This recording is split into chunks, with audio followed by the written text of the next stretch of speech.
Hello everyone, welcome back to our channel. आज मैं आपके लिए लाई हूँ 12th क्लास हिस्ट्री का chapter colonialism and the country के इंपॉर्टेंट टेक्सुअल क्वेश्चन। 7 क्वेश्चन मैं ऑलरेडी करवा चुकी हूँ। आज मैं करवाने जा रही हूँ क्वेश्चन नंबर 8। तो अगर आप हमारे चैनल पर नए हैं तो प्लीज़ चैनल को सब्सक्राइब करना ना भूलें। वीडियो पसंद आए लाइक शेयर एंड कमेंट ज़रूर करें। तो क्वेश्चन नंबर 8 था हमारा कि अमेरिकन जो सिविल वार हुई, अमेरिका में जो सिविल वार हुई, उसने जो इंडिया के किसान थे उनके जीवन को कैसे प्रभावित किया। ठीक है, अब क्या था, अमेरिका में जो सिविल वार थी 1860 में शुरू हुई, जिसका जो दक्खन के किसान थे, दक्खन रीजन के जो किसान थे उनके ऊपर काफ़ी ज़्यादा प्रभाव पड़ा।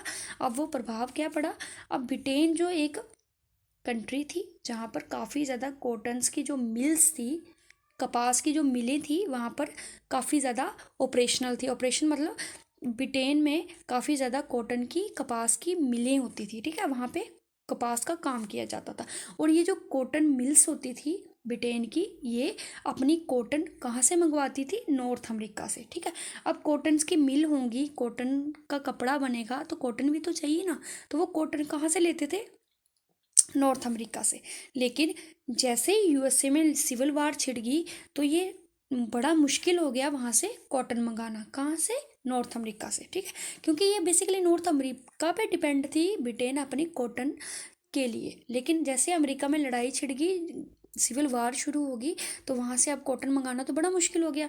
फिर ये जो कॉटन मिल्स थी, इन्होंने क्या किया, इन्होंने ये फोर्स किया कि यूएस के अलावा कोई ऐसा अल्टरनेटिव सप्लायर मिले उनको कॉटन का। मतलब कि अब उनको और जगहों की तलाश करनी पड़ी, यहाँ से उनको कॉटन मिल पाए। और उनके लिए इंडिया जो एक बहुत ही अच्छा ऑप्शन था। ठीक है, अब जो दक्खन के किसान थे, ठीक है, वो ज़्यादा से ज़्यादा कॉटन उगाना शुरू हो गए। उन दक्खन के किसानों को काफ़ी ज़्यादा एनकरेज किया गया ताकि वो ज़्यादा से ज़्यादा क्या करें, कॉटन को उगाएं।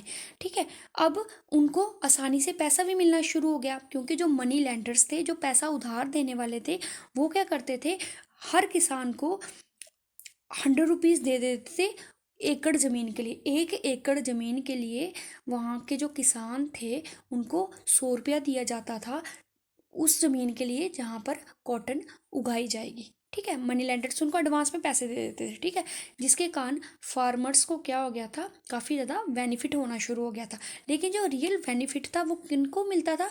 जो बड़े बड़े किसान होते थे, जिनके पास बहुत ज़्यादा ज़मीनें होती थी, और जो बड़े बड़े व्यापारी होते थे, ज़्यादा फ़ायदा उनको मिलता था। लेकिन छोटे मोटे किसानों को भी फ़ायदा होता था। लेकिन टाइम के साथ चीज़ें अच्छी चल रही थी। ठीक है, मतलब काफ़ी प्रॉफिट हो रहा था। लेकिन बाद में क्या हुआ कि जैसे गृह युद्ध ख़त्म हुआ तो ये जो कॉटन मिल्स थे, ब्रिटेन के जो कॉटन की जो मिलें थी, वो वापस यूएस की तरफ देखना शुरू होगी, जिसके कारण इंडिया की जो कॉटन जाती थी उसकी डिमांड कम होगी। ठीक है, और जिसके कारण क्या हो गया, जो किसान थे फिर से अपनी पुरानी ज़िंदगी में लौट के वही गरीबी की ज़िंदगी में जीना पड़ा उनको, और इसके कारण जगह जगह पे विद्रोह होना शुरू हो गए। Thank you.